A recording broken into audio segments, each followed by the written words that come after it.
प्रभुंक महत् नामर गौरव हेउ। दिन प्रतिदिन वाक्य शुणुथिबा प्रभुंकर प्रिय लोक मानू प्रभु जीशु ख्रीष्टंक सुमधुर नाम रे नमस्कार। आसंतु आजी पिता परमेश्वरंक पवित्र धर्मशास्त्र पठन करिबा।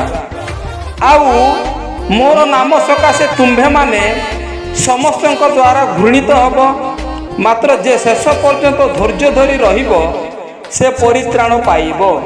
माथ्यू 10 पर्वर 22 पद।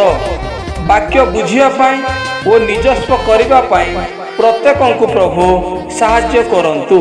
एही वाक्य द्वारा आपण मानक परिवार को प्रभु प्रचुर भावे आशीर्वाद करंतु। धन्यवाद। आमेन।